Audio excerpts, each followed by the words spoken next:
This is Dungeon Not Included, the actual play podcast for the adventurous listener. Welcome to Dungeon Not Included. This week we're starting our game of Tears of a Machine SC with Russell Collins, the creator of said game, running it for us in an exclusive. That's right. Very exclusive.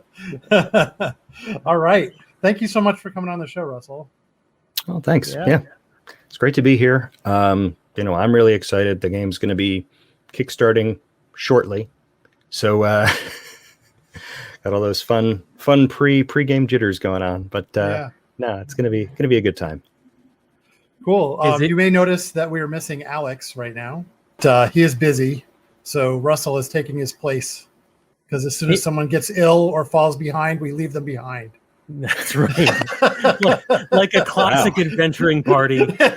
He's left in the lurch. Well, Frank finally got him, so that's right. It's only a matter of time. I do like this alternate reality game we are establishing that pits me and Alex against each other, and it's fine.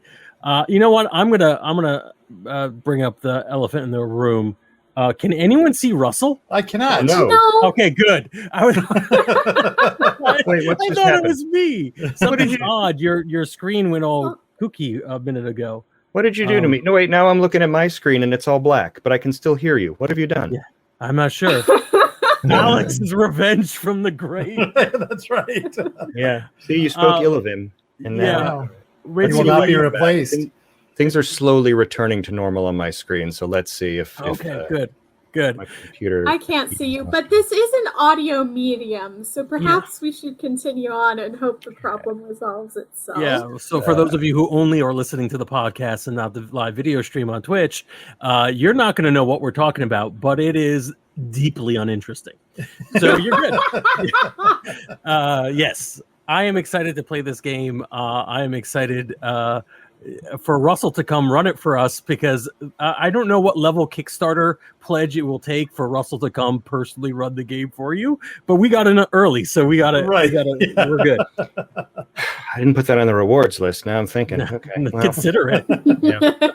Make it like $10,000, and then when somebody does it, you'll be really surprised. Really surprised, but just a little creeped out because somebody who has $10,000 come to my home and run this game for me. Yeah. Maybe we'll sort something out. Wow, yeah, my camera now I can see it. Oh boy. All right, I'm gonna fuss with that a bit, but in the meantime, let's see what we can do to fix things. Yeah, I do like getting commands from an unknown, unseeable person. So you've both played Tears of the Machine, the first edition, right? Yeah. I'm sure I did, but I don't remember. I literally don't remember what we played last week. I don't. Right. It was the Dracula game. Never mind. I got it. I have done some play testing for this edition, and I will say I like it. I play tested an early edition of this that was not called Tears of a Machine at the time. Ooh, Mr. La-di-da. Yeah. Exclusive. I don't know if we're adding Russell back just as audio. Hi, how are you? I'm back as audio. I'm trying to get the video going. We'll see. If it plays fair. But at any rate, Rebel said this is a podcast, so it works. Yeah.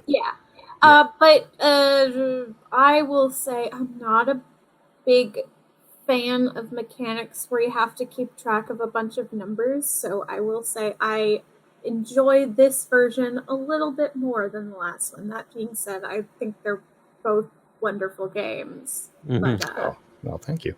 You're welcome.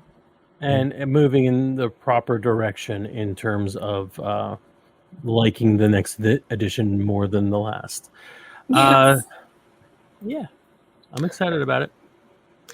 going to stick with audio for right now. I promise I'll try to fix my camera, but let's just move forward before I slow us down with technical nonsense. All right. You'll be the Charlie of our Charlies. Well, and this all failed as soon as we went live. You were fine before we went live.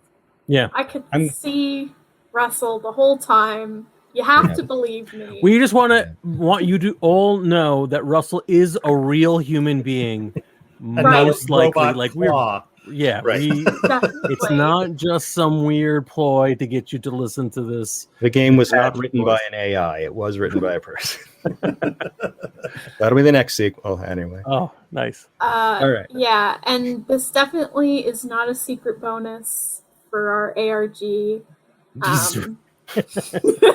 Now I gotta get in on that. If the camera comes in and it's Alex sitting there tenting his fingers, so you thought you could role play without me. Perfect. Yeah. All right. Excellent. All right. So let's get going. Yeah, let me begin. So what we're going to do today is this is sort of our session 0. So we're going to be setting up our game to play. We'll maybe do a little bit of, mechanics and gameplay stuff at the end of that. But our real focus tonight is to get our game prepared, know the history and background, make some adjustments to that, set up some like story seeds, some ideas around that. And of course, make our pilot characters and their totally cool giant robots. So... Nice. To begin, I will tell you all a tale of a near future, semi-related to our own future potentially. We shall see. So, in the settings of the Tears of a Machine, it is a giant robot, a mecha drama game, giant robots and emo young people. But in my historical setup, we have sort of a near future world. Earth is on the verge of economic and societal collapse. We've got all kinds of disasters going on in the environment, countries going to war over, depleted resources, all that fun stuff. And then some visitors arrive from space. They call themselves the Legulus. They basically rescue humanity. They begin distributing, infinite energy and matter transformation and free resources and all that kind of stuff. And Sounds what they like ask, a sweet gig. It's pretty sweet, but there's a price, of course, to everything. And their price is that humanity should abandon our mortal forms and join them in their neural network computer system. So we should, stop being human and start being part of the Legulus. Some people think that's awesome. They jump at the chance. Some other people think that's pretty horrific, and they start to push back against it, which leads to all kinds of conflict that gets more and more heated and pitched. And then as it explodes into violence between different factions of humans, the Legulus say, okay, this was obviously a bad idea. Humanity is not ready for our way of thinking, so goodbye. They fly off back into the stars, taking several million people with them as their devoted followers or whatever. And they're gone. And things are fine for about 10 years. We got a nice little bit of breathing room from suddenly having all that free energy and and resources and so on. And then the Legulus come back, but they come back different. They're not the same visitors from the stars here to lift us up and rescue us. Instead, they order us to join their collective, and they're not taking no for an answer. They begin to drop giant robots out of the sky onto major cities. They smash open, as you do. They smash open the buildings. They send hordes of insect-shaped robots in their wake to go pluck all the survivors from the rubble and shove them in cocoons and fly them back up into space and plug them into their giant matrix neural network computer on the moon. And, and that's basically the fate of humanity until some of Earth's most advanced scientists are able to reverse engineer some of those giant robot weapons that we'll now call the Venator, that the Ven are using against us. So with that, we create the Saints. That's the symbiotic android interface. That's the cute acronym for our giant robot machines. The symbiotic android interface, the Saints, And one of the things, if you will. Yes. And one of the important features of the Saints is that it's similar to the Ven weapons. It has that sort of neural link connection to stuff. The cool side to that being that anybody who can properly interface with a Saint can basically become the brain inside the body of this gigantic war machine. Downside being that only certain brains can interface. Some of that we're not quite sure why it works, but some of it has to do with neural plasticity, which is, the neural plasticity is stronger in younger people. So as a result, the new United Nations Preservation Force goes all around the world, interviewing young people and testing their neural connectivity to see if they can become part of the preservation force and pilot a Saint to defend the Earth against raids from the Venator. And that's basically where our pilots come in. You are all young people, aged between 17 and 21. On your 21st birthday, you age out of the program and you are released. And you will be piloting these giant robots to defend the Earth. So that's your basic setup. Cool. Yeah. Any questions about that? Great reason for big robot fights, it seems like. So Yeah. Everybody's got to have their, this is part of the thing you realize when you sit down and you start writing your own giant robot stuff is you got to figure out kind of how do you rationalize what goes on? Like, how do I fit into the continuity? And fortunately, I've been reading some stuff about neural plasticity anyway, and I'm like, ooh, look, this works. So now I've got my excuse for, putting 18-year-olds behind the controls of a giant death machine. So there we have it. Right. Yep. Nice. All right. So the first thing that we have to do to kind of make this our own story, to make it our own game, is we're going to pick out our themes and set the tone for the themes.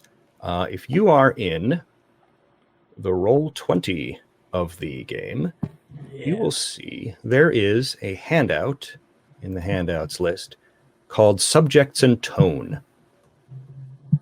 Right now it looks pretty bare. I actually have it open on my screen to edit, so you might not see much of anything there, really. But what we have as far as subjects and tone, you can kind of think of them as sort of the sliders or the focus concepts for the game. I live in deathly fear of sitting down to play an RPG session and having no idea what to do. So these are there as a little bit of idea fodder, as a way to sort of set up the stories and the subjects and the questions and answers and all that kind of thing to get a session going. And since there are kind of big elements that go into a giant robot show, we're going to decide what are our focus elements. What are the most important parts of a giant robot show to us? All right. Oh man. So we just pitch out just basically the broad things that we think are important to us and discuss amongst ourselves. Well, sort of. Oh. What we can do is first we're going to sort of set the priority of what I have the big three subjects here. And then we're going to be using that to then sort of pitch our ideas and build out our story ideas and our first big plot elements. I get it. Okay. Yeah. So the first thing, like I said, we want to sort of set our big three. So the big three in any giant robot show, and I know because I've watched thousands of hours of mecha anime in order to prepare for this, are the pilots, the preservation force, and the Saints. Yeah. Now the pilots are, the pilots, the kids, the young people, their relationships, the people close to them, the stuff that's about them. When you're watching a pilot-focused episode, they're going to class and they're having a falling out with their friend, and we're worried about their relationship with their mom back home, that kind of thing. So, that when we talk about the pilots as a subject in the game, if we focus on them, then that's the kind of story that happens. The preservation force is kind of the world beyond the pilots. I use them as kind of a stand-in for all the big energies and powers in the world. This is when we're talking about the politics, of things. These are those episodes where it's more about like, the military operation of the world around the pilots. And, what does the news media think of these giant robots and these young people piloting them and all that kind of thing? And my third subject is the Saints. And that covers everything that's even further beyond that. That's the weird tech, the matter transmission, fusion power, neural network controlled robots, and also the Venator and the Legulus. They're part of that strange world of outer space super science stuff. So what we want to do is basically decide the priority of these three things. Do we want a game that's focused on the weird cosmic stuff? Then we say, okay, Saints, top priority. Do we want something that's a little more about like the ins and outs of day-to-day lives and, who's doing well in math class and who's, going to have to make up, with their mom for missing their birthday or whatever? Then we're pilot focused. And the stuff in the middle, of course, the military stuff, there we are. We're preservation force focused. Now, this isn't set in stone. We're not fixing this forever. This is kind of what do we want to see out of our first storyline. When we finish our first storyline, we're actually going to go back through these steps and we're going to say again, okay, where's our focus now? What do we want? What stories do we want to see? Do we want to see stories about the people, about the factions, or about the weirdness? Okay. I'm always a very character-focused player, so I think for me, the pilots would probably be top priority. And that's actually my number one as also. Same. All right. Okay, that was easy. That's easy. Yeah. It is easy. Yeah. Well, I mean, it's a good place to start. In the book, I actually recommend, if you don't know where else to go, start with pilots, start with the people, start from the ground up, The other things are going to come in and out. Like if you watch any of the giant robot shows, it usually does start with the kids or whoever, and then we find out about the factions and the secret machinations and the conspiracy theories and all that junk. That comes in later, and that's when we shift our focus. All right. Mm-hmm. Well, in light of that, do we want to look at the preservation force or the Saints as being kind of our secondary focus? Well, I know which one I would choose, and I think I'm interested in that strange and experimental technology. So I would say the Saints. I was thinking preservation force. Mm-hmm. I was thinking preservation force because there's something about like this is the MacGuffin. This is the fictional thing that's just making the story happen that I like about science fiction, and I don't like it explained too much or too much the focus of the story. That being said, I'd love me some giant robots, so I don't mind it being second. A Rebel, I think I stepped on you, so if you want it to be, you could be the tiebreaker as far as I'm concerned. Yeah, I'm into the giant robots personally. Okay. Yeah. All right. Well, let's move that. Let's put the Saints in. Frank, you lose. Yeah. Role-playing games are about who wins and who loses. That's right. So angry. Dominating I your fellow won players. Dragons. It was advanced. Well, let me also point out that actually none of this is like restrictive. Just because we've put the pilots first, that doesn't mean we're not going to hear about the world of politics or whatever. If a storyline comes up and someone says, "Ooh, I think it's really awesome to figure out what how is my pilot perceived by the news media after a thing or whatever," we can follow that trail. This is just to sort of help me prime the pumps and know where we want to, or where we think we want to start our focus. And, we'll shift around. So none of this means that, we won't do that. What it does mean is that, we're already thinking along certain lines of what we would like to see. If I draw a blank, I'm going to go look at this list and say, they want to hear about their pilots. So let's make up a thing about someone's background and their relationships and their best friends doing what and that kind of thing. Cool. So we've got our priority. Now, another thing we want to decide is our tone. This can sometimes be a little wishy-washy, but I think it's important to track it out because it's one of the big deciders, like the difference between, say, Neon Genesis Evangelion and Gundam comes down a lot to the tone of things. What do we see in a positive light? What do we see in a negative light? Again, this isn't a restriction. This doesn't mean that if we make the story of the preservation force, all negative, it doesn't necessarily mean that everybody there is bad and we hate them.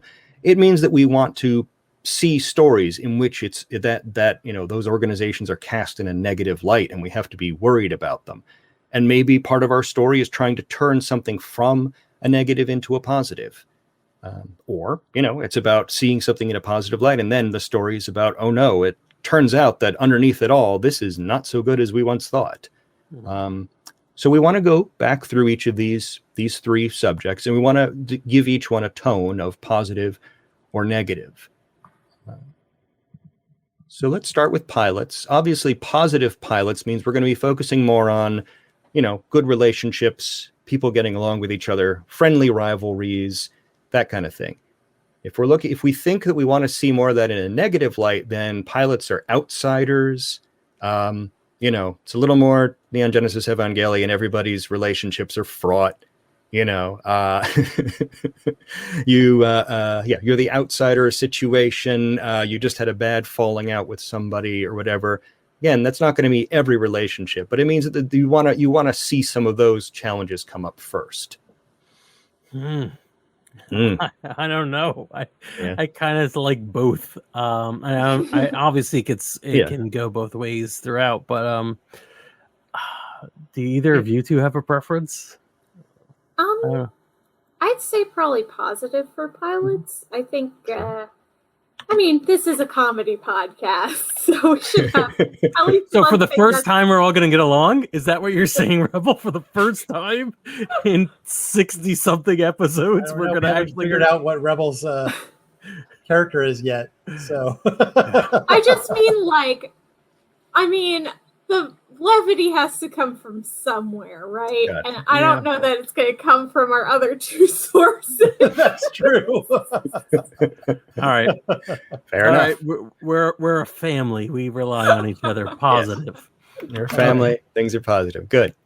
So let's look at the Saints. Are they seen currently in a positive or negative light? In a positive light, where we're talking about like the awesome stuff that space age technology is doing for us. In a negative light, everybody is worried about what's going to go wrong with this stuff. Everything's highly experimental. People are nervous. Pilots are viewed with some measure of suspicion because what's with all this super psychic power and neural computer networks and, positive, of course, is, everything's great and dandy and everybody loves the modern convenience afforded them by stolen technology from the stars. No, it's got to be negative. Yeah. We need to have we need this to be creepy and weird. No, it's negative. All right. I mean, like to add on to Frank's point, I'm not debating you. I agree with you. These aliens were like, you want to be transhumanist and join our neural network? And we were like, no, thanks. Bye. And they were like, you're going to be in our neural network. And so I think that's kind of I don't think people have great feelings about it. I would love it though if humans were just like, they try to get us to give up our bodies and we said no, but we took all their stuff anyways. It's really cool. Kind of. And it's really cool. It's really cool. We just spend all our days playing Dave from Rick and Morty. We're going into their neural net, but we're just playing the game and we're not actually joining their collective, just like jerks. No, I think it should be creepy and hurtful and scary. Yeah, so we'll look at the strange experimental technology in a negative sense. All right, cool. So the preservation force, which, as I said, kind of represents the politics, the factions, the organizations of people, beyond the pilot's immediate world. Are we looking at them as a positive or a negative? In a positive, people react. Sorry. I just think Brennan should weigh in. I should decide this one, is what you're saying? Yeah. Sure. Yeah. Since you guys kind of decided the other two. So, we're winning role playing. So I know. What's a story without conflict? I think negative. Yeah. Sure. Okay. So it's us against the world, basically. Kind of, yeah. I mean, that might be part of the thing. When we look at the preservation force and we kind of consider their relationship to be negative, that can be people are suspicious of this United Nations task force that for some reason has, anti-gravity technology and world destroyer robots that they won't share. But it, could also relate to other things kind of within that. Like, how does the preservation force view the world? Are they being put out by all this stuff? Is it an antagonistic relationship back and forth? One of the things I do mention about the preservation force is that even though they are kind of a United Nations thing, they are hands off in anything that isn't related to a Ven attack.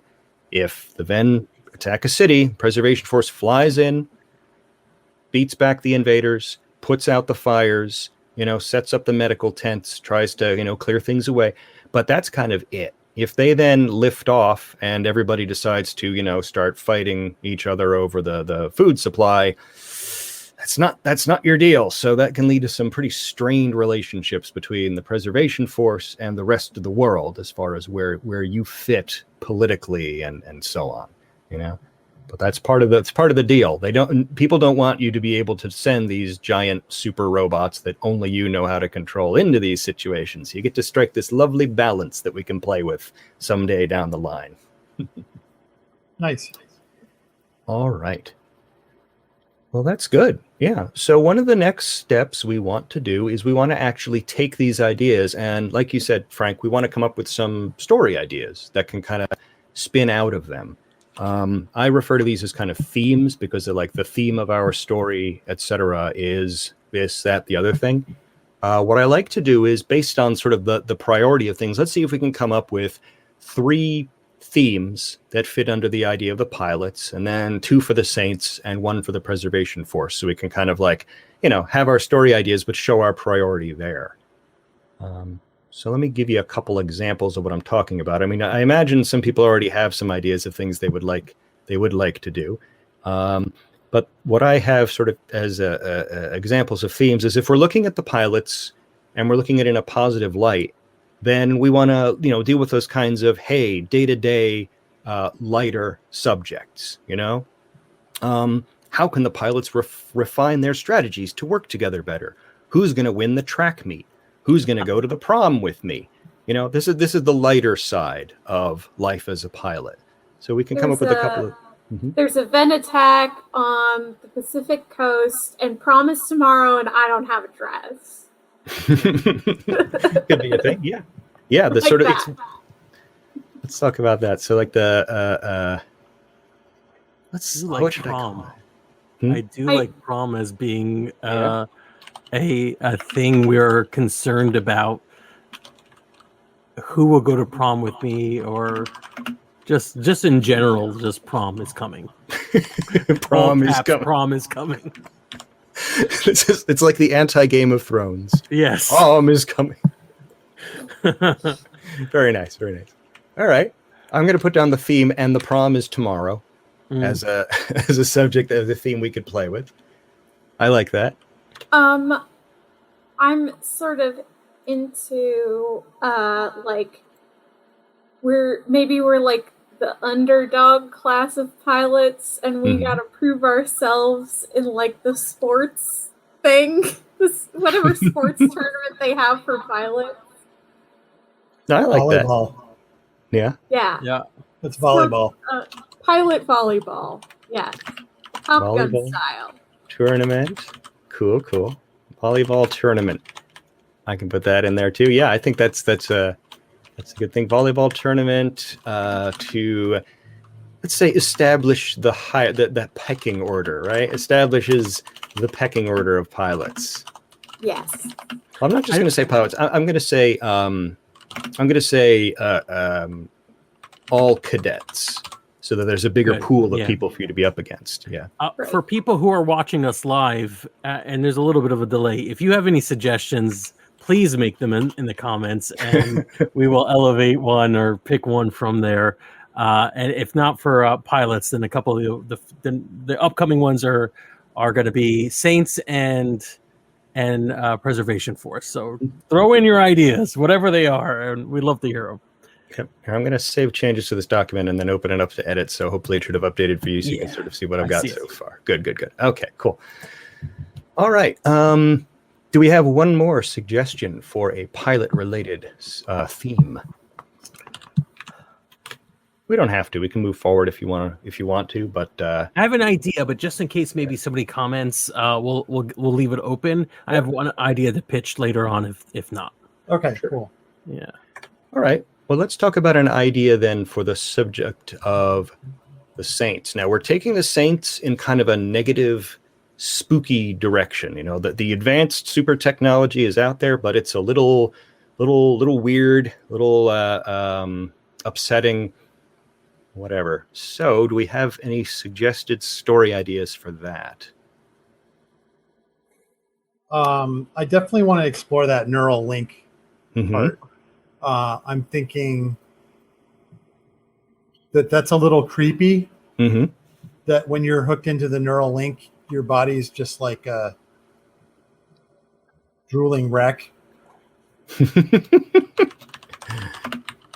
Gotcha. Like So that. what's let's see. So we're the kind of story looking at the- idea is like, are you actually completely uploading your brain out of your body, Yeah. or is it, you know, how total is this neural link? Yeah. Oh, fun. We can play with that. All right. So what's happening to your body in the neural link? I like that. Cool. Any other suggestions or thoughts?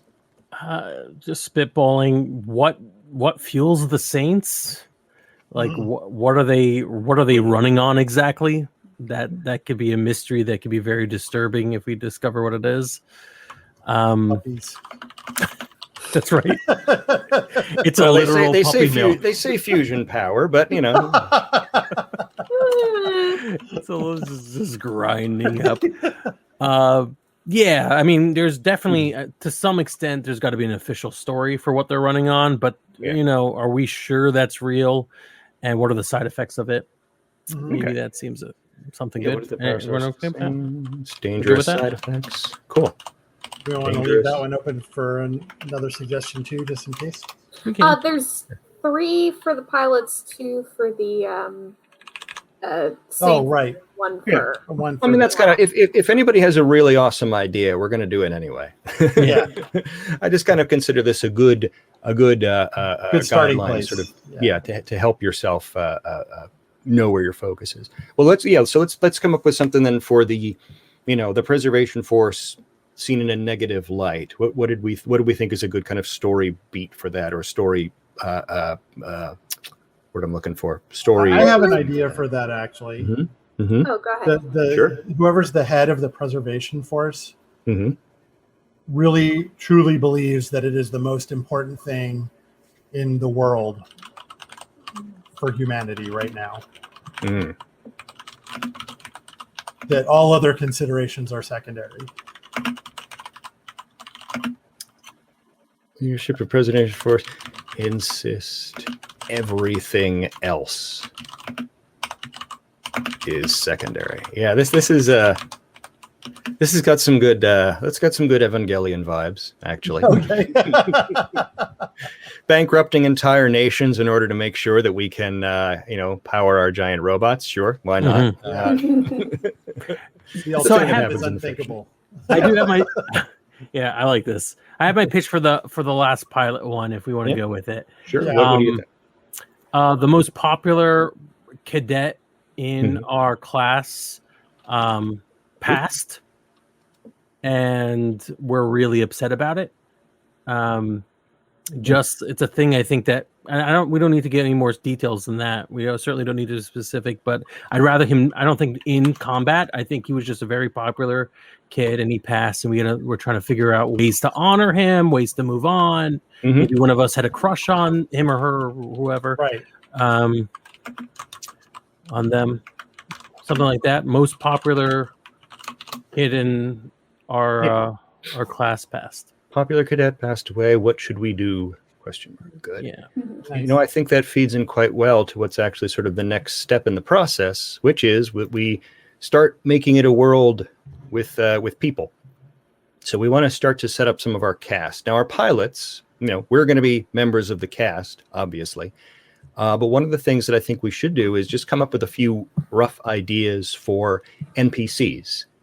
that we can attach to these. The themes, the subjects are a lot more fun when you can like bring them to you. When there's an NPC who comes to you. If it's if you're gonna get like the news about something in another country, like sure I could have it show up on your phone, but it's more fun if I'm able to have your pal Mikey rushes into the cafeteria, like huffing and puffing, having run down 3 flights of stairs to say, "Oh my gosh, did you see?" and shove a note in front of your face. So let's create a couple of people that we can attach to a few of these subjects. Once again, this is you're doing my work, so I don't have to come up with this stuff later.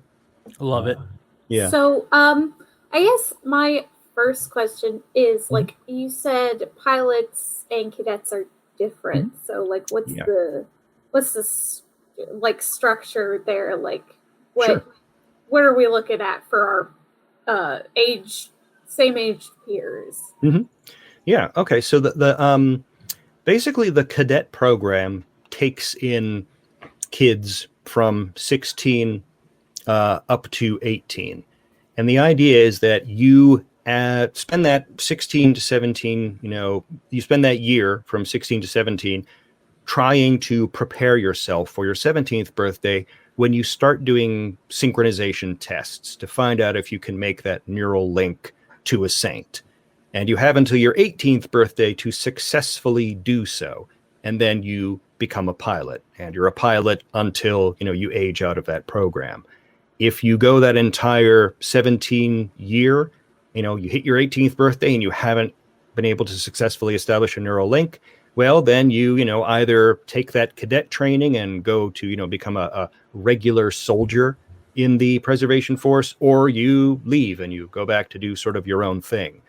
So cadets are kind of the pool of young people around you who are also going to be pilots, or who might go on to sort of treat this as military school and then enlist when they hit 18. So that's kind of the cadets, are basically everybody in that pool, potential pilots and not pilots. And so there are like also military people on here who are around our age. Yeah. Basically, there are people who are like hopeful to one day be the to be the officers in the preservation force, military efforts, and all that kind of thing. They are also sort of mixed in with pilots. It's kind of a strange collection because honestly, pilots come from all sorts of backgrounds, and once you start to show the ability to make that neural link, you're going to get fast tracked in there. So even if you weren't like aiming to one day be some sort of like West Point graduate, they don't care. They want you in there because you can pilot that saint. So you're going to end up with plenty of like punks and ne'er-do-wells and so on mixed in there, along with the spit and polish. I'm going to go and one day pilot a legion of robot tanks in the service of humanity types. So you get all kinds. Yeah, I like the parallels the world is building with the way potentially the military works. I like that. So a lot of these people could have been former classmates that just didn't do as well as we did. So there's a little bit of like you're JV and I'm, I like that. Yeah. There is a little bit of that. Yeah. Okay. Well, why don't we let's name that pilot. Let's name that cadet who passed away. So we have a popular cadet who passed away. So we know that it's one of our peers. It's a cadet. Did this person become a pilot, or did they never reach that point? Maybe they died before they could reach that point. I'm okay with that. I'd rather it not be ambiguous where they were, but everyone knew they were going to eventually sync up with a saint. Anybody have any thoughts on name, gender, rough age? I mean, rough age is between 16, but somewhere between 16 and 18, if they never actually made the saint connection. Jamie is the name. Jamie. Okay. Popular cadet Jamie passed away before becoming a pilot. Can I suggest Jamie be a she? Yep. Sure. Good. Jamie, she passed away before becoming a pilot. What should we do? All right. See, so we've made a person and attached them to one of these things. I want to just try and attach another person to a few more of these. We don't have to do all of them. I don't want to take up all our time with that. But a few other NPCs you can kind of expect that I'm going to need to gin up somewhere. We're going to have your commanders. We're going to have your trainers. Those are going to be people who are going to be in your lives whether you like it or not. The commander of the base. You are all in an academy that is aboard an ARX. An ARX is a flying fortress, literally. It's basically an aircraft carrier held up in the air by gigantic anti-gravity engines that, floating through the sky, patrolling the earth, looking for trouble. So you're going to have a base commander. You're going to have some trainers and instructors who are focused in on, your training to be pilots, your training to handle saints, that sort of deal. So I'm gonna definitely need some of them if we can't come up with anything else. Are there any other people who we think might be important? Mm-hmm. I think it would be cool to have somebody who sort of they washed out of the program, but they're still unlike a lot of people who washed out and are jealous and resentful is still friends with the other cadets they were around. I'm gonna make her name Imka, Imka. Mm-hmm. Right, so Imka, she is a former cadet. How is she still connected? What do we do? Because we could do some fun stuff with her. We could say that she's now one of the physical fitness trainers who oversees the volleyball tournament. Yes. She could be a scientist or technician who is your route into the world of, what is going on with the neural link? What do we think? Better. Yeah, I like that one better, yeah, I like the technician. Okay. I like that a lot better. All right, so Imka has become a technician. So Imka, let me put them on the neural link. Imka, she, former pilot, trainee, now a saint technician. And we'll figure out how she can explain that, how she can get caught up in that. See? So yeah, now when I want to have us introduce that question, we've got a route into it. We've got this person to do that. All right, cool. I can start making up some others. We can throw out some others as well, but maybe we should move forward so we can get your characters made before too long. Yeah, that sounds good. Yeah, sure. So let's move forward on that. We can back up and throw in some other characters later to fill this out more. Now, one of the things I do want to remind you is that after each sort of session, we kind of take the pulse of things and figure out what stories we like. At the end of a series of sessions, we go back to these lists and we update them and we change them and all that kind of stuff happens. Now, one of the next steps I have here is that we are to set up our lines and veils. We've already done that sort of offline. We've got a shared Google document where we've put in subjects that we do not want to come up in the game at all, and subjects that we can have in the game, but that we want to veil, to sort of limit the exposure of. So we've already filled that out, so I don't need to bring that in now. But everybody do, make sure you've signed off on it and you're happy with everything there. I also want to point out that we do have our sort of our content control tools set up in Roll20. I've got a series of macro buttons for the scene change system if we want to use that. But Roll20 has also added in a safety tools deck that includes things like the X card and so on. So we will have those there. I don't know if we want to. Which do we prefer? Do we prefer scene change or do we like the X card? What's the general feeling around the table? I haven't worked with scene change before, so we can. I think we can discuss off mic what exactly that means, so that I can give a better answer on that. Yeah. Okay. That's fine. Yeah. So we'll do that. I just want to make sure we cover those steps because they're in here. Yeah, and I see the tools. That's really neat. That Roll20. I like the way it's presenting. We haven't shared our screen yet, but it's pretty cool. So eager to use either one that we end up going with. Okay. Yeah, we'll go over that offline as well then. Yeah. All right. So now one of the things I want to do is before we get into characters, I want to sort of tweak the setting.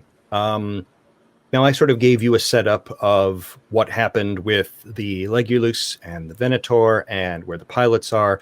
Are there any things about that you would like to shift? It could be subtle, like when I last played the game, I actually played it on Party of One with Jeff Stormer. There's a plug for another podcast. There you go. But we decided to play a game where it's like the very early days of Saint development. So everything was like before the arcs had even taken off. I was truly experimental, edge of the seat tech kind of story going on. But we could also say like, hey, things are, settled a little more. And this is like we're advanced more into the state of the world and more of the day-to-day life has come to adapt to these things being kind of like weather patterns. Like, who knows?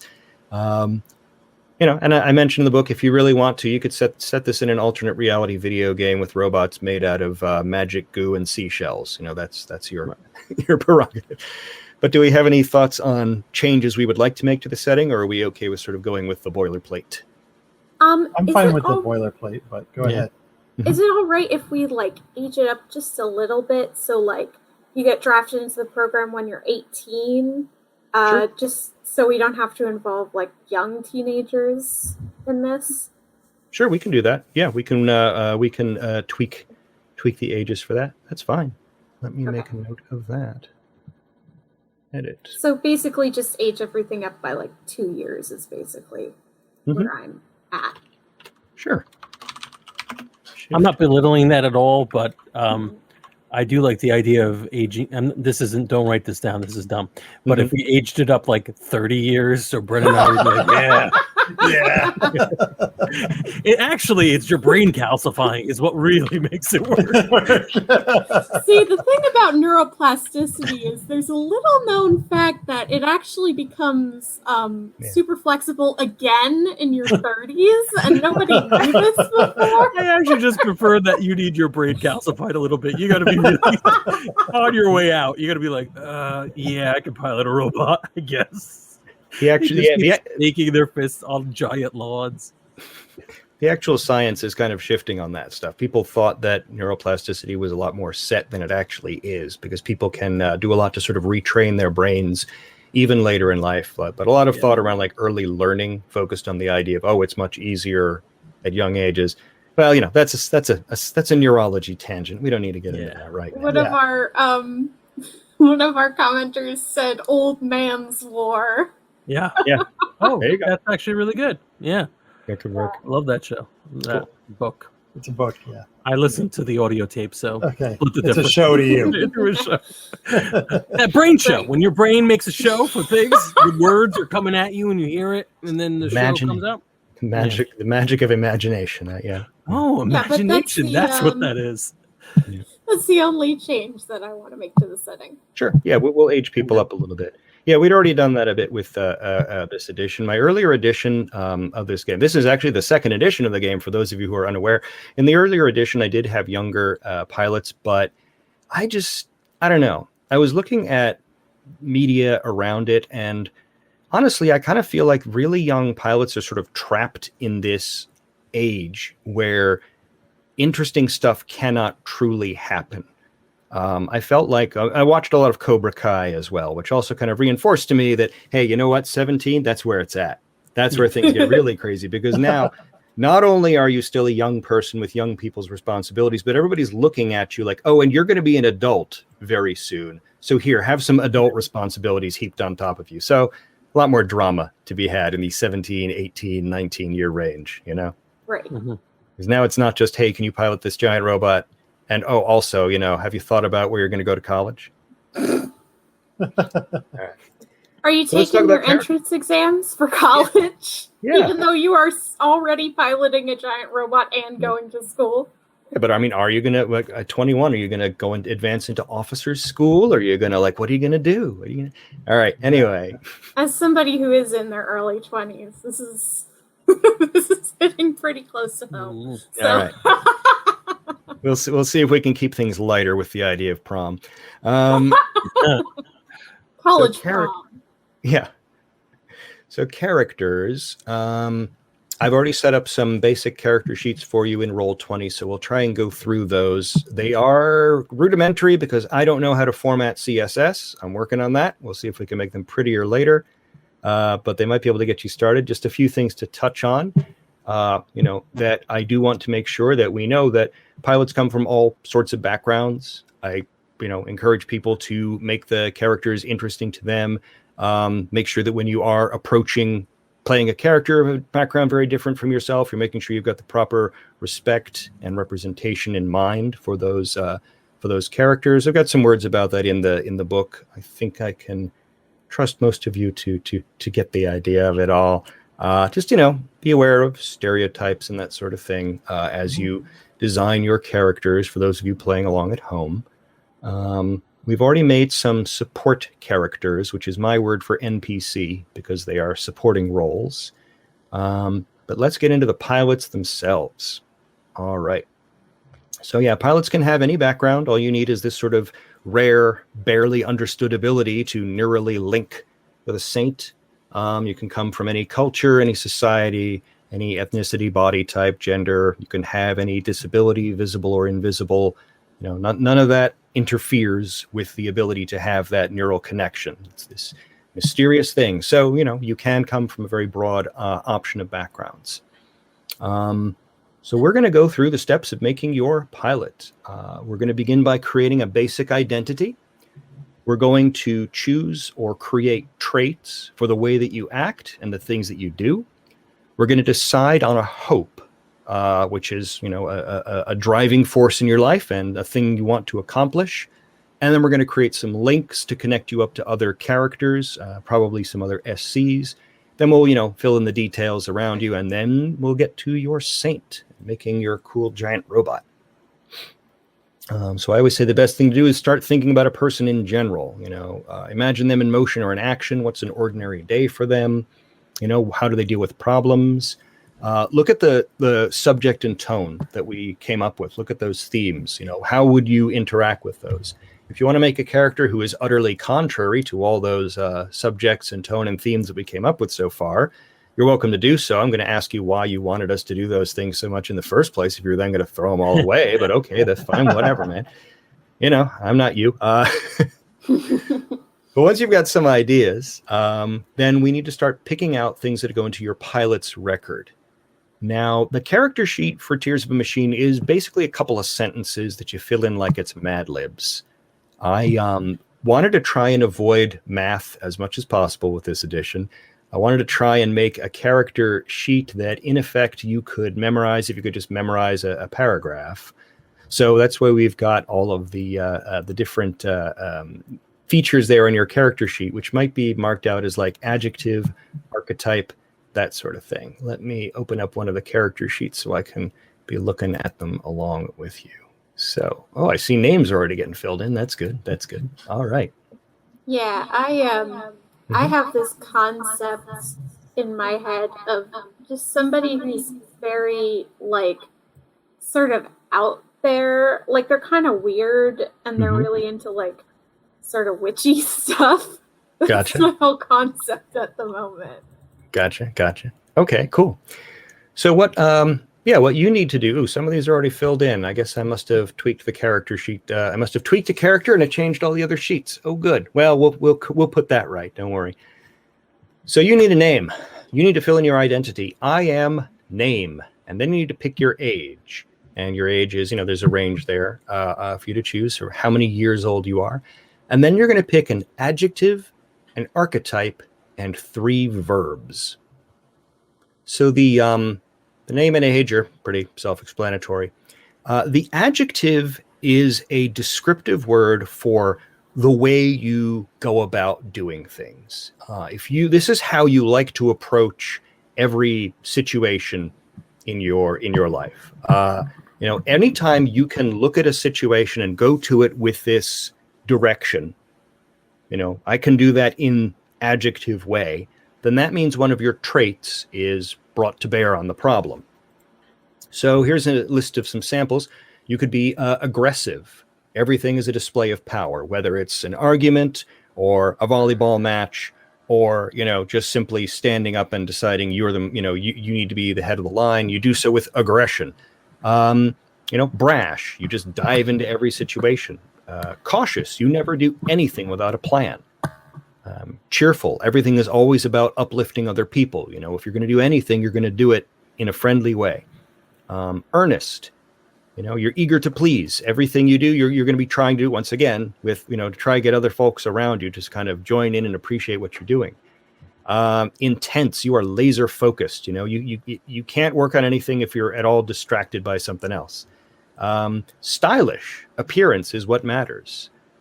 The adjective needs to be very flexible because it's your style, the way you approach situations. And so it should be broadly applicable.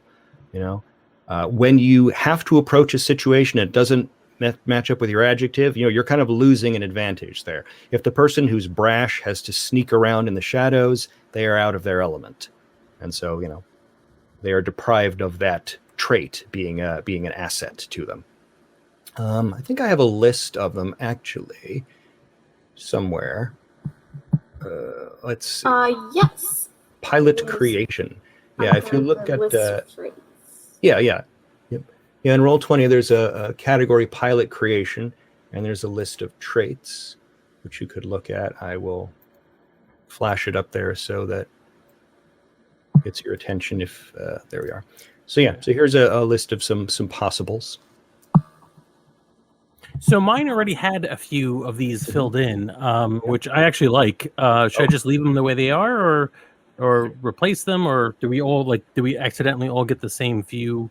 I think you all got the same ones automatically filled in by mistake. But if you want to, if you like them, you want to keep those, that's fine because I'm changing mine. So am I. Okay, there you go then. You can keep them if you like. Perfect.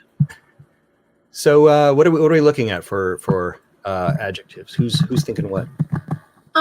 Does mindful make sense, or would it be more like spiritual, do you think? Well, when you're talking about you're talking about kind of like someone who takes a holistic approach to things, where you're always thinking out around like sort of an empathetic thought of what's going on around you, or is spiritual as in you're a little more sort of detached and in your own head and your own perception of things? I think Salem, which is my character's name, is very like, all is one. Let's take a look at this from a holistic perspective.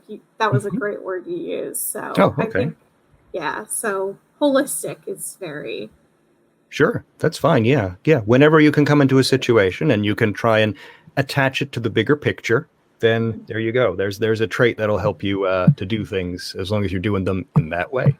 Good. Frank, did you keep the fearless? I kept fearless. Yeah. I like the idea that I like fearless as an adjective, as a way of addressing things. I have a basic concept for my character, which I was actually trying to fill out the bio while we were doing this. I think Noah is going to be an orphan, but an orphan as a result of human conflict. So that at some point within the last, I guess it would be the last 10 years, after the aliens visited us and we rejected them and all this horribleness happened, humanity still went right back to fighting amongst themselves, probably even more so for resources and just out of panic. He lost both parents as a result of that. So he only has the program. Gotcha. And he has nowhere to go afterwards. If he fails out or goes anywhere else, there's nothing left. But on the other hand, he's looking at this like, does this really matter? I mean, even without giant aliens as our enemies, we're going to rip each other apart. So I think he has nothing to fear. anymore. Gotcha. And I'm still playing around with some of the rest of it. Mm-hmm. But that's where I'm going with it. Gotcha. All right, Brennan, do you have any thoughts, or do you want to move on to the next bit? No, my character is brash. Brash. Good. I like fearless, brash, holistic. Her name is Fatima.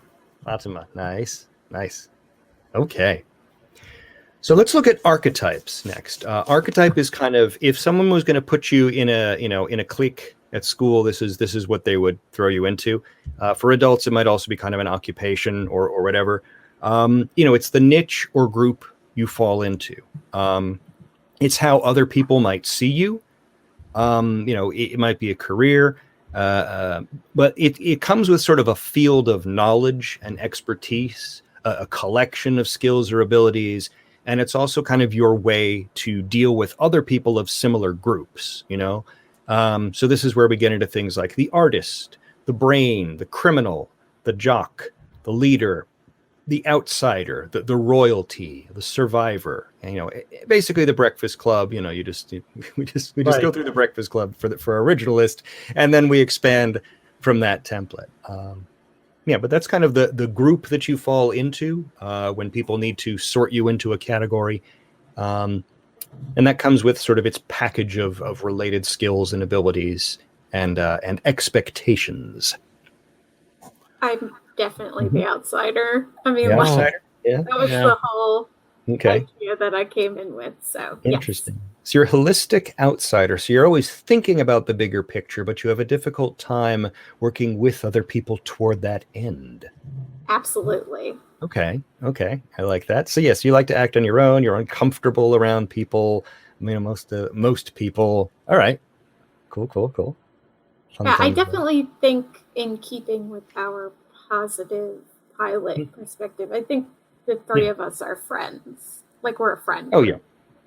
Yeah, you are a company of pilots, so you have trained together and all that sort of thing. So hopefully, even if you don't get along, you can put it aside as needed. Right. Yeah, mine is pretty obvious too. Refugee, definitely. Mm-hmm. So Gotcha. perfect. Yeah.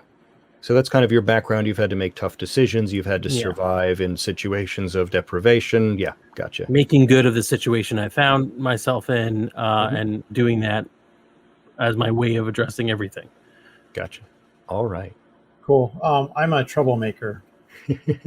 Nice. Gotcha. I'm always pushing against authority, trying to do things my own way. Mm-hmm. So anytime there's a chance to do something in kind of a criminal way or defying the expectations, then you're going to have that trait as an advantage for you. Good. All right. Now, verbs, you've got room for 3 verbs. Verbs are much more specific and applicable to, very specific situations, which is why they are, verbs. Once again, you want to be able to try and put yourself in situations where you can use them because, hey, you'll have the advantage. More traits applying to a situation means more dice, which means more chance of success. So you kind of want to, if you can, you want to find a situation where your adjective, archetype, and verb apply so that you can get all those dice. We've got a nice list of verbs here. I kind of broke them down into different categories about interacting with people, investigating the world, criminal acts, physical activity, all that sort of thing. One of the things I do want to point out about like fighting skills, if you have them, that means you're kind of trained outside your saint to do that sort of thing.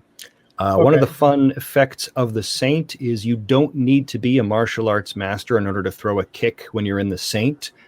You just kind of visualize throwing a kick, and all of these, hundreds and thousands of neural processors and microcomputers and servos and actuators and all this stuff go to work and make that happen as best they can. So, of course, knowing how to throw a kick in your, normal physical body is a help to doing that well, but it's not a requirement. You don't have to be trained in archery for your saint to wield a bow. It just means it's better at doing so.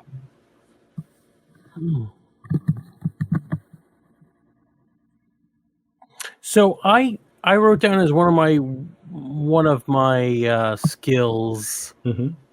lying. Mm-hmm. Is it better to pick something like sneaking or thieving or something that's a little bit more obvious that's listed under criminal acts, or is lying good enough?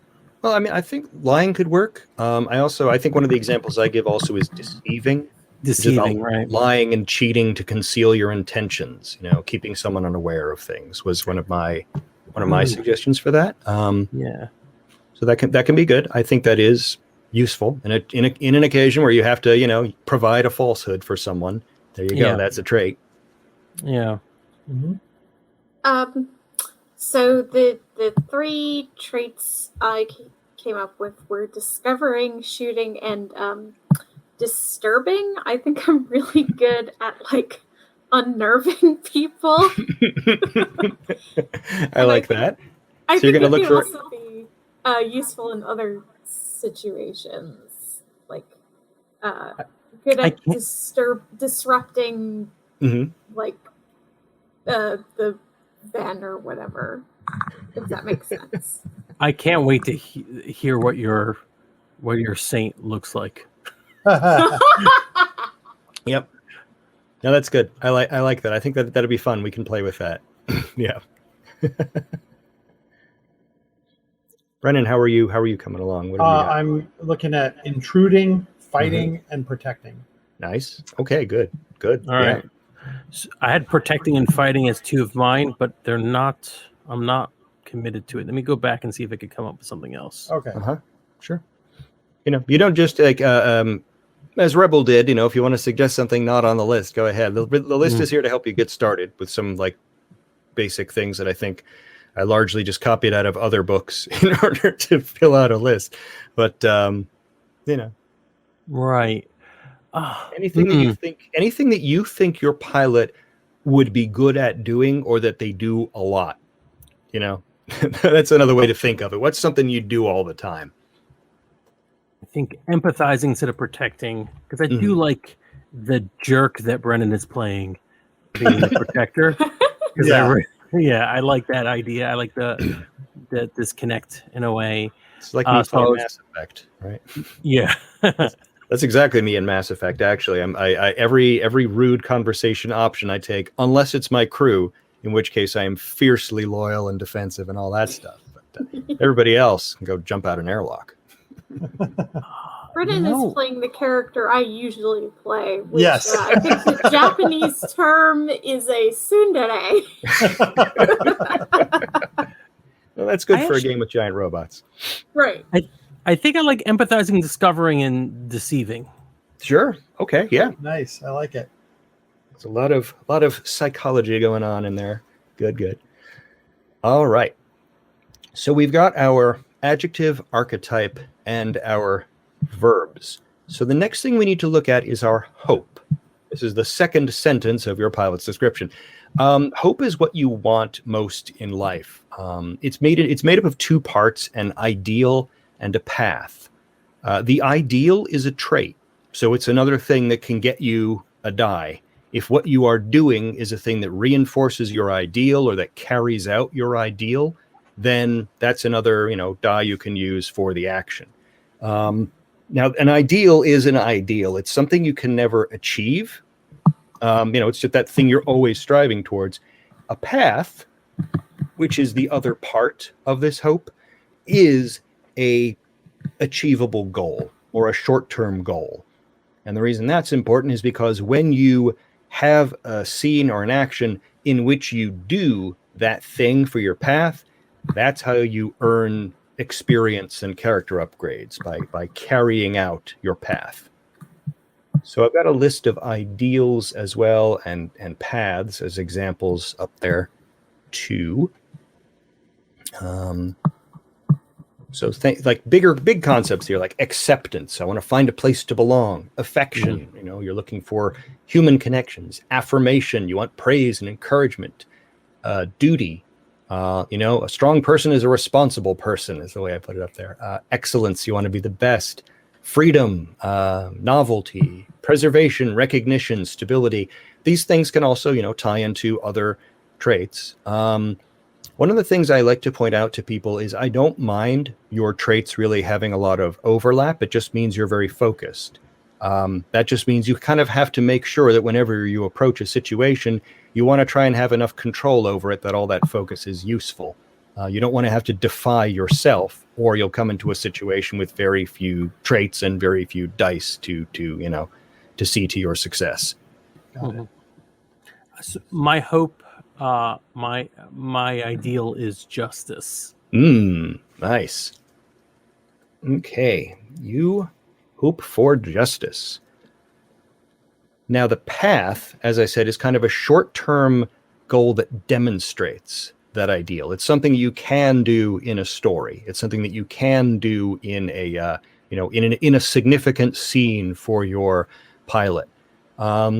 So I have some examples of those as well that I've kind of tied into those ideals. Let's take a look at that. So, for example, if you wanted acceptance, you would say, okay, I'm going to reconnect with my estranged sibling, or I'm going to earn praise from such and such a person. If you excellence matters to you, you're going to get the highest score on a test or something like that. So if justice is what matters to you, what's something you think you can do in the short term that could demonstrate your quest for justice? I'm having a problem with that. I have this idea where somehow show that that we can do more, almost like fix a problem that isn't just beating up a monster, right? And the way I'm connecting the dots in my head is that we can do more. We can fix the problems for the world, but we just need to be willing to do so. It's just a matter of want, and I don't know how to really verbalize that.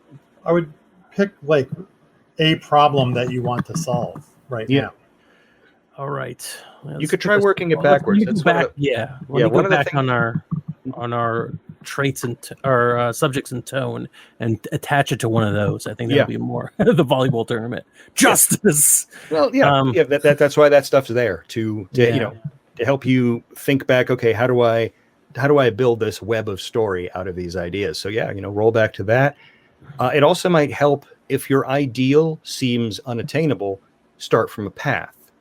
Think of a scene that you want to see yourself doing, and then say, okay, is that justice or is that more something else? And then that's your ideal. All right, so, I'm gonna go ahead. Sorry. My ideal is balance, and to me that means I want to show up the top piloting team. Since we're the underdogs, we show them up. That's balance, right? Interesting. Interesting. It does sound like you're reaching for something else, though, in that case. But what would you suggest that would be? Well, I don't know. I mean, I feel like it could play that way if you're able to gin up the situation just right so it matches. Then that works. Right. Yeah.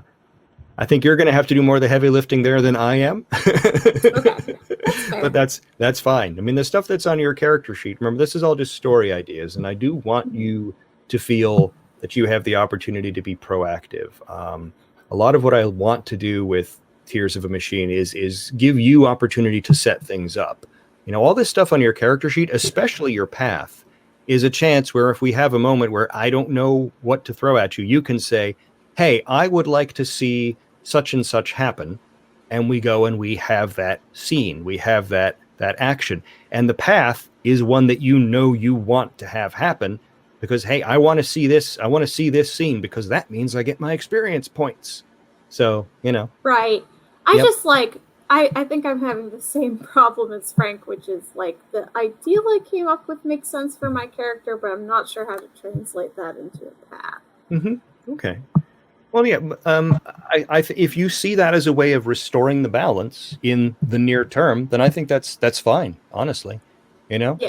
Okay. If your concern is, look, for far too long we have been the underdogs, we must establish balance by such and such action, then that's fine. That makes sense to me.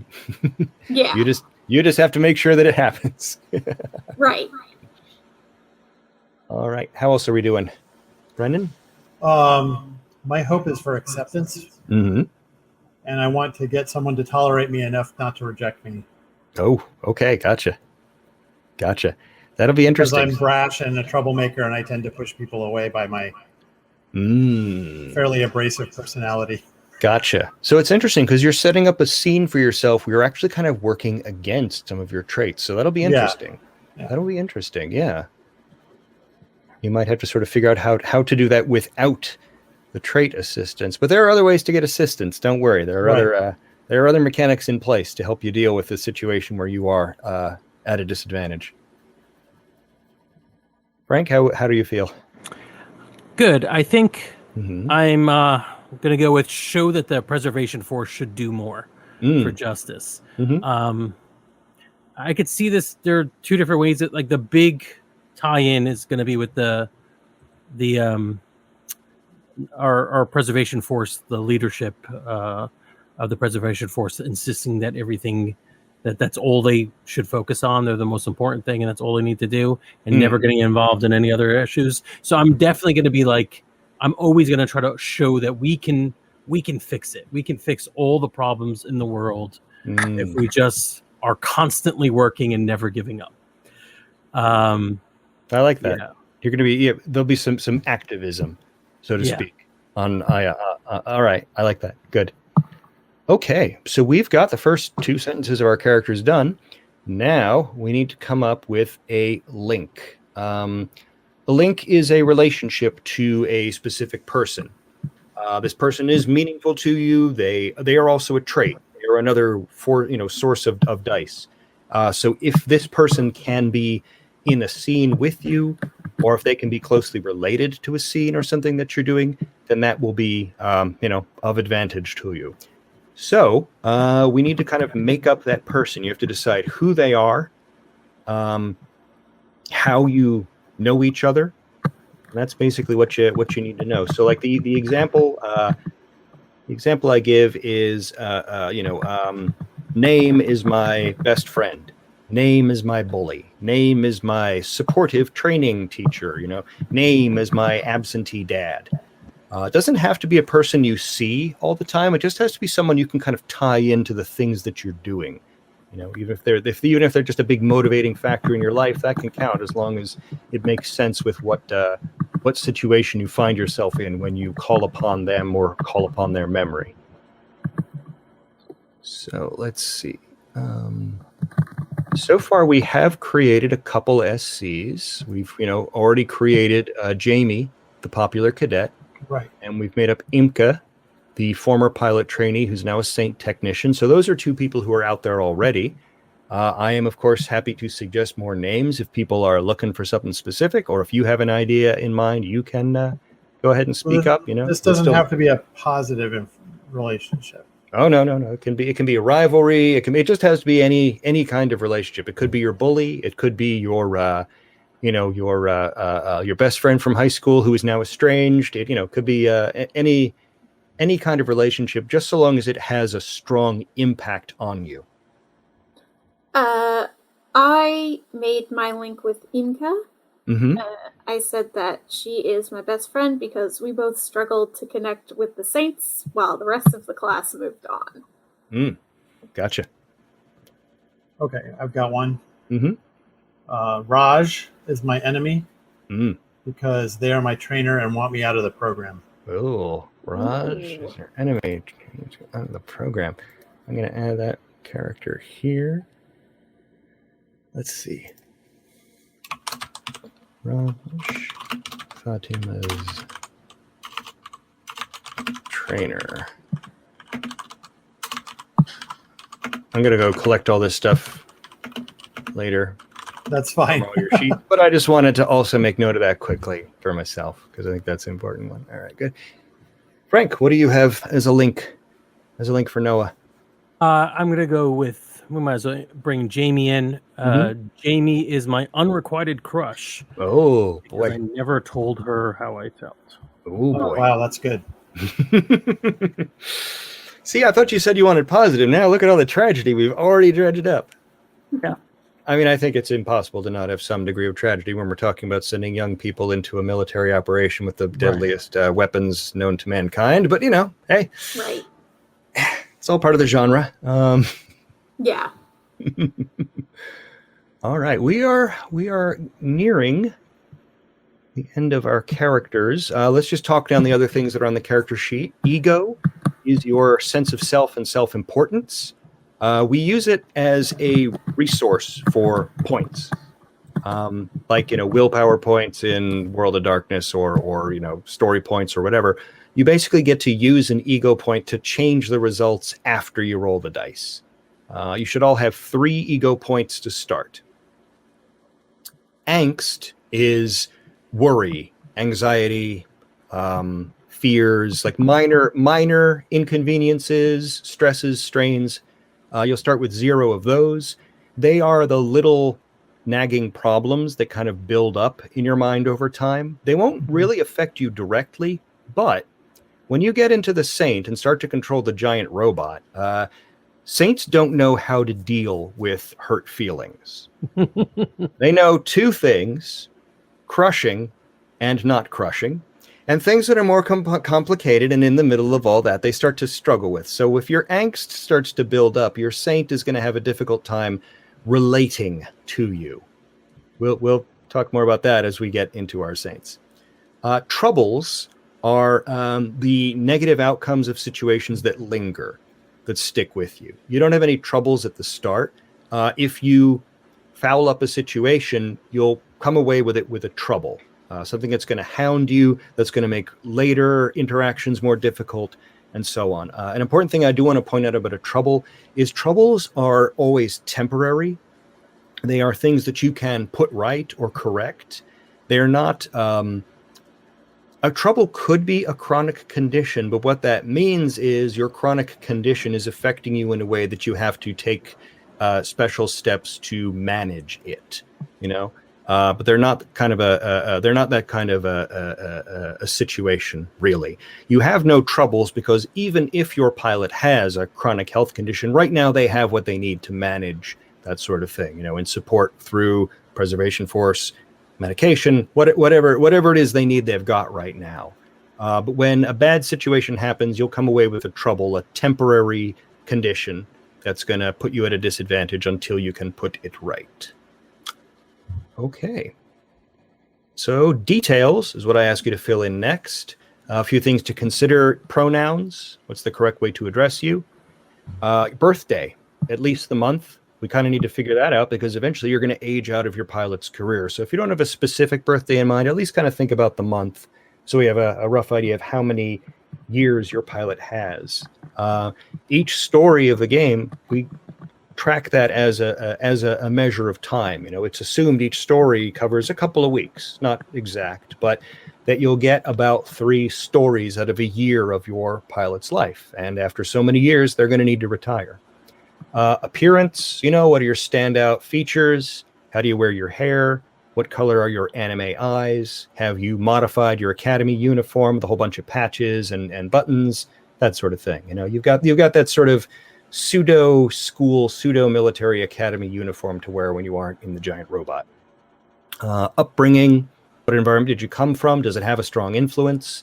Any family and friends you want to call out here who you think might be important later down the line? Any special abilities you want to note about being double jointed, or multilingual? Any disabilities you want to point out? Or are you dyslexic? Do you use a sensory or mobility aid? So on. Orientation, if that matters to you, who is attractive, how is that expressed? Are there hobbies, anything that you want to do in your spare time? I'm kind of running down a list of things here. You don't need to answer all these questions. I just like to prime people's imagination with these things. Favorite food, favorite music, any quirks? Are you that character who is always snacking or thinking about snacking? Because, anime. Got to be someone. So you can sort of fill those in at your leisure. But if you want to, we could also just sort of read down what we have so far for our people before we get into our machines. Yeah, I think we can do details on our own time before next session. All right. Yeah, if you're comfortable with that, then let's just do a quick read through of each character so far. So, Frank, why don't you read down Noah's character sheet and tell us who Noah is? Oh, We can't hear you, Frank. I potted myself down. Oh. I am Noah X, 17-year-old, so just about to become 18.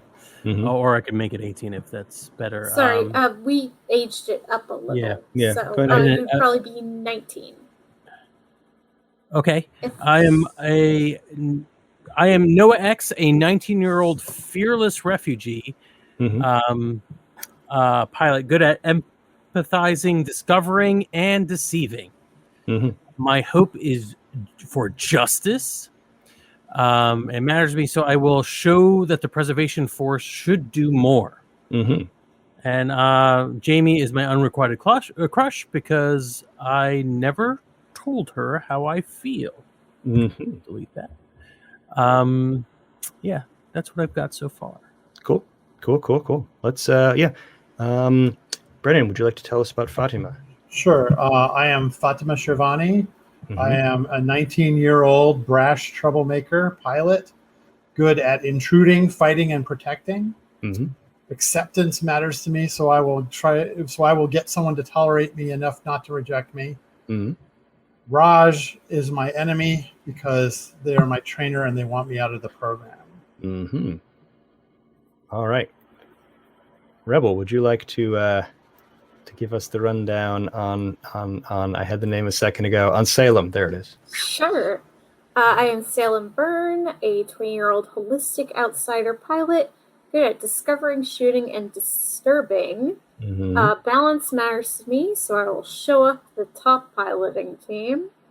Imka is my best friend because we struggled to connect with the Saints while the rest of our class moved on. All right. Cool. I like where we are. So now we need to decide on our saints. Now, like the pilot, the saint is described in a few phrases, but you don't actually describe traits with the saints. These kind of outline what your saint does to fight and how it defends itself. The saint itself is a trait on its own. As I said, it's packed full of supercomputers and, battle technology and gigantic weapons and all that stuff. So the saint itself is a trait. Whenever you are piloting the saint, you have that trait to use for anything, really. You're hooked into the most powerful computers in the world, so you can do math real good at the same time as you can kick down a building. Let's see. Now, when you pilot your saint, your brain becomes the brain in this gigantic robot body. Your own body gets stuffed into a control pod and latched into the thing's spinal column. But as a result of that, one of the things that we need to try and figure out is sort of how you style your body and how you respond to it. Some pilots are perfectly happy and at home in the saint when they take control of it. Others struggle a little bit. So we'll talk a bit about how that works out for your pilot as we get through that. But one of the first things we need a saint identification. You need a call sign. So this is your name. This is your battlefield name. While you are in your saint, you are referred to by this name. That's who you are while you are piloting your saint. It helps for some pilots in order to maintain a separation between being a war machine and being a human being. So some suggestions that I have are birds, animals, people, other things. If you want to make it fun, add a descriptor before that. So instead of just being raven, be storming raven. Instead of just being wolf, be red wolf or whatever. But I've got a couple of fun examples here, like raven, shrike, falcon, or owl. For animals, it could be tomcat, wolf, spider, lion. People, huntress, jester, samurai, guardian, Galahad. Others could be fun stuff like Ultra, Blaze, Storm, Maverick, Cyclone, Morningstar. Do we have a theme that we all want to go with? Like, It's up to do we you. all want to be a kind of bird? Do we all want to be different gods. Like, do we have any ideas for call signs? Well, the next one is a collective name. You're going to have to come up with the name of your company, which is a collective name for the three of you together. So it's up to you. I mean, you could each do a very individualized call sign, or if you see it as being part of a team idea, then you can choose. You can come up with something together. What do you think? I was thinking of naming my saint after a book I really like. So I was going to call it Tigana. About a lost kingdom. I was erased from the world of the fiction in the book. So I think I'm either lost Tigana, because I don't want to... I'm wondering if I should, file the serial numbers off a little bit. Well, you don't have to. It's up to you. Yeah. So Tigana will be my saint's name. If you want a pattern, we could try to name our saints after books. Books we've enjoyed. Yeah, I don't know. Yeah, I've got a name for mine too that doesn't fit the theme. So yeah, we'll I don't just think we need do a theme. non-themed names. Yeah. What's your name? Brennan? Mischief. I like that. Good. I liked the idea of a shrike. I think shrikes are cool birds. Shrike's Nice. good. It's a good name. All right, and now you need to come up with a company name, which is just the name for the three of you together. If you don't have one, I'll just call you Abel, Baker, Gamma, whatever. But you can have fun descriptors. Like I've had in the past, I had Defiant Company be one of them. What was it? Untouchables was one in the past. But you can have different groups, like the Valkyries, the Seraphim, the Breakfast Club. The Breakfast Club. Yes. Breakfast Company. Breakfast Company. I was thinking best company. I don't mind Breakfast Club either. Although we don't quite match enough, I think, of the breakfast. Well, we got a weird one in an outsider. Yeah, I don't know. You're missing a few of the The others. outsider would be the goth chick. Yeah. I don't think we have enough. I don't think it tracks good enough. Although, hey, use this for your game once you've successfully kickstarted this game. Yes, please. Do we like best company? Do we have any other ideas? Or we could just do alpha, or we could also think about it. The White Elephant Company. No, The White Elephant. All back.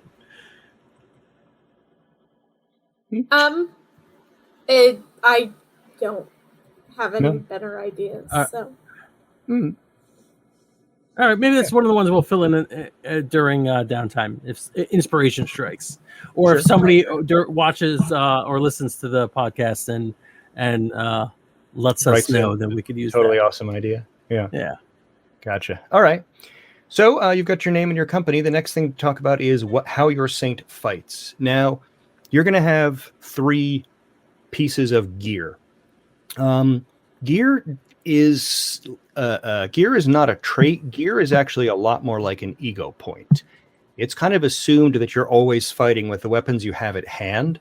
But if you take a look at gear on the character sheet, you'll see that there's a checkbox next to each line. When you check that box, when that box is checked, you have access to that equipment. If you are in a fight and things are not going well, you can choose to basically spend your gear. You untick that box, and that means you do something truly heroic or crazy or whatever, like breaking your sword over the head of the enemy, or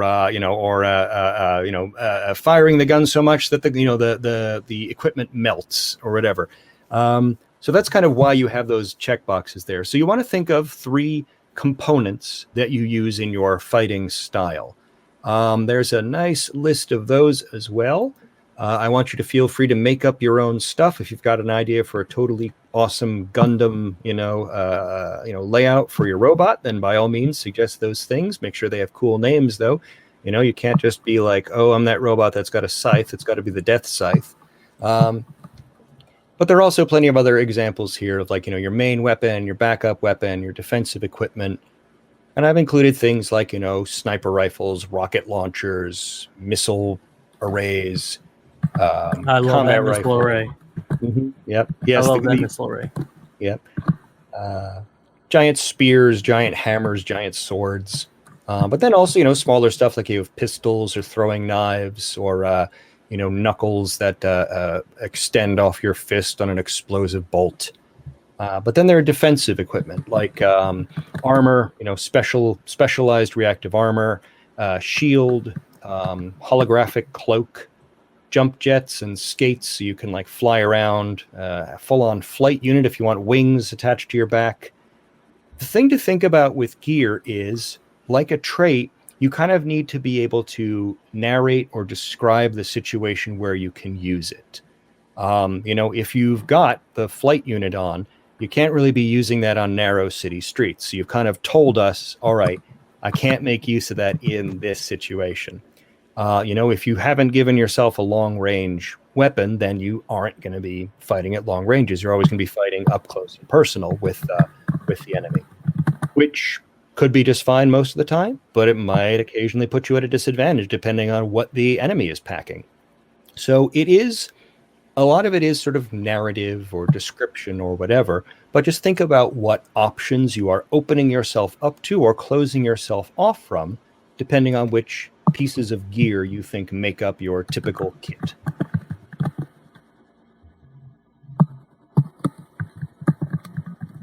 Anyone needs suggestions? Do feel free to ask, and I can start throwing some things out there.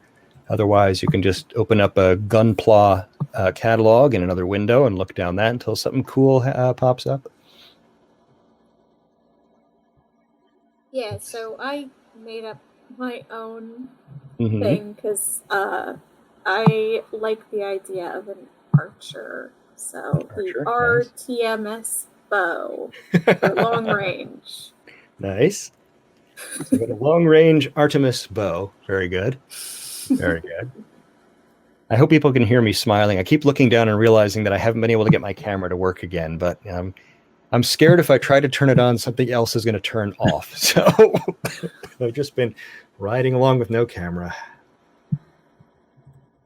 So I have two. I took one from your list, the TMI missile array for mass destruction, because it's fun. And you got to get those arcing missiles, or else how is this a giant robot anime? Right. And then something I created called the Shadow Gate, which is for teleportation through mysterious plane.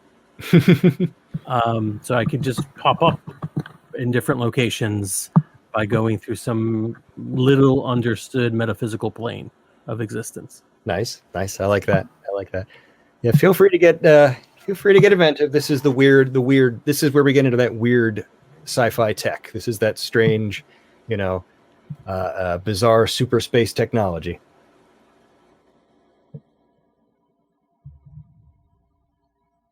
And of course, if you do want to go nice and simple, it could always just be a sword, a gigantic shield, and wings. Those are good too. Yeah, that's kind of the way I'm going. So. Yeah. I got one more. I don't know if this is going to be good or not. Brain gun. Brain gun? What does that do? It projects your mind into a remote target. Interesting. Yeah, I feel like that could be as useful as it is devastating for us. But there we go. Yeah, we'll have to see how that interacts with the enemy robots, with the Venator machines, because generally their brains are overwhelmed with just rage and destruction. So the idea of being able to introduce foreign thoughts into their heads is kind of an interesting tactic. We'll see how it goes. For my other two things, I went with the screamers, which are the throwing knives, and the skates. All right, cool. Skates are always fun. Yep, skates are always fun because you can do that thing where you just sort of like hover just above the cement, just like streaming debris behind you, and had another mech in one of the other games I played that was kind of a screamer specialist, where just about everything that she did involved just throwing knives at everything. So it's Nice. gigantic, 20-foot long throwing knives that it would explode after they hit stuff. Nice. Okay, so I have a Divine Retribution arc generator, which does lightning blasts, Nice. shield, and our Archangel wings. Good. Very good. Very good. I like that. Cool. All right, so we've got our cool stuff there. Other things on the character sheet include id. Now, when I mentioned we have that angst thing, when angst goes into the robot, it becomes id. When id gets too high, your saint frenzies. The brain loses control of the saint body and bad things start happening. So we'll get into that when we actually deploy. Damage, you'll see damage is a checkbox. You are either damaged or you are not. When the saint is undamaged, you can use all of your weapons just fine. You can use your traits just fine. When that box is ticked and your saint is damaged, then you can't use the saint as a trait. And you also can't spend your equipment. You can use it, but you can't spend it for extra points. When I say damaged, for a saint, damaged means the kind of thing that would knock a building down has happened to you. Like your arm has been whacked so badly out of line that you can't use it. Your mechanical innards are all sparking and malfunctioning. All that kind of stuff, like the really bad stuff. Fortunately, your saint can repair itself even from catastrophic damage, but we'll touch on that once we're in there. So now, other thing we need to do is we need to describe your saint's appearance, your armor. Now, underneath, all saints are built on the same template. It's actually a stolen design from one of the Venator robots, which they named Lucifer because, of course, they did, the one that they brought down and were able to pattern and copy. So underneath your armor, all saints actually look the same, which is why you customize your armor so heavily. You can decide if it's sleek and sort of cut close to you, if it's big and bulky, if it sort of reshapes your silhouette or your outline. If you weight it, especially to change your center of gravity, whatever works for you. But come up with a few ways to describe your armor, even if that's just like the color and the rough idea of shapes of blocky and militaristic, or sleek and close lines. And then also mention your helmet, because again, since you are all based on the same pattern, you all have the face of a Venator Magnus, a Venator robot. So you all have a helmet or mask or faceplate that covers over that. So, make sure to put in a detail about what your helmet looks like.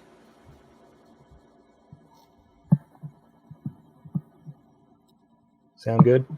Yeah. All right. My armor is industrial, just sort of like mass produced, patched together, like Nice. as if this is going to be the standard uniform eventually once we get the kinks worked out of this whole thing. And my helmet is mouthless, and there are bars over the eyes, so they're like little jail cells over the eyes. I'm getting vibes of like the early Iron Man suit, like the Iron Man prototype suit thing. That works. Good.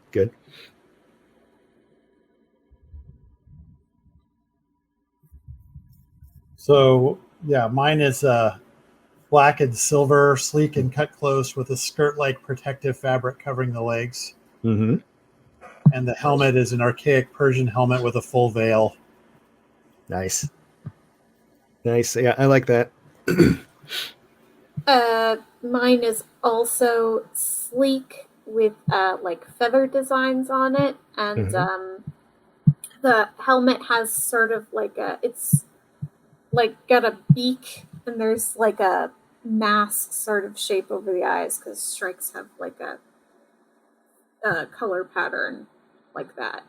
Gotcha. Cool. All right. And with that, we have our pilots. Nice. We've got our adjectives, archetypes, verbs. We've got our hopes. We've got our Lynx, and we've got our Saints and their equipment. Cool. Wow. I'm real excited.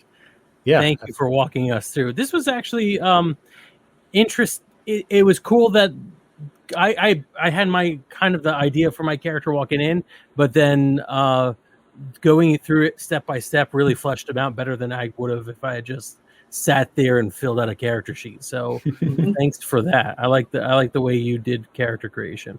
Sure. Yeah, I want to make sure that everyone has the opportunity to kind of be proactive at sort of all stages of this game. First of all, because it's less work for me to do, but also because I do want people to have that sense of buy-in. And so I think it is good for us all to kind of walk through from the setting up to, from the general thoughts of the setting down to specifically who you are in it, which I hope gives you more of a tie-in there. Yeah. I like that a lot. Cool. All right. So we're like a few hours away before the Kickstarter officially launches. Yeah, less than 12 hours now. Nervous? I don't know. I mean, I think honestly, I'm nervous that I'm going to forget something. Like we're going to get there. I'm going to hit the Kickstarter button, start things off, and be like, oh, damn, I forgot to put my address on it. Whatever. I don't know. It'd be something silly and stupid is just waiting for me to realize I forgot it. But, What exactly is Years of a Machine? No, why did I do such a thing? Yep. No, Exactly. All right. So for those of you who didn't see the little pop-up on the screen, follow robotclaw.info or visit robotclaw.info for news on the Kickstarter. And then what's your Twitter handle?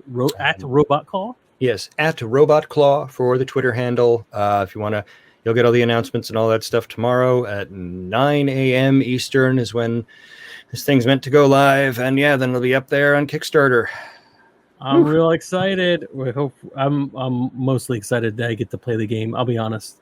Yeah, I'm just very selfish in that way. No, very excited. Thank you, Russell, for coming to run the Zero game for us to help us with character creation. I think we have a couple of things we need to do before we play the next session. But other than that, we're ready, and I can't wait to see what these characters are going to be up to. Yeah, I'm excited. Yeah. Thank you. All right, everyone, follow us on Twitter at DNN Crew and follow Russell at Robot Claw to get the latest updates. Follow us here on Twitch. Next week, we'll be playing episode 1 of our Tears of the Machine SC arc, and I am very excited to be there. So, yay! Bye, everyone. Bye. Take care. Hey there, we hope you enjoyed this episode of Dungeon Not Included. If you did, please tell a friend and leave us a 5-star review and encouraging comments on iTunes, Stitcher, Google Play, or wherever you get your podcasts. It really does help spread the word for new shows like ours. You can follow the latest from the Dungeon Not Included crew on Twitter at DNI Crew, and over at Facebook at Dungeon Not Included, or at our home on the Non-Productive Network at non-productive.com/DNI Crew, where you can find articles, character sheets, and Patreon exclusives, as well as our latest episodes. Thanks!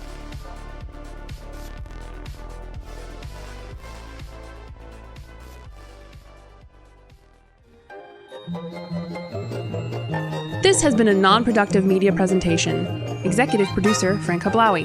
This program and many others like it on the Non-Productive Network is distributed under a Creative Commons Attribution Non-Commercial No Derivatives license. Please share it, but ask before trying to change it or sell it. For more information, visit non-productive.com.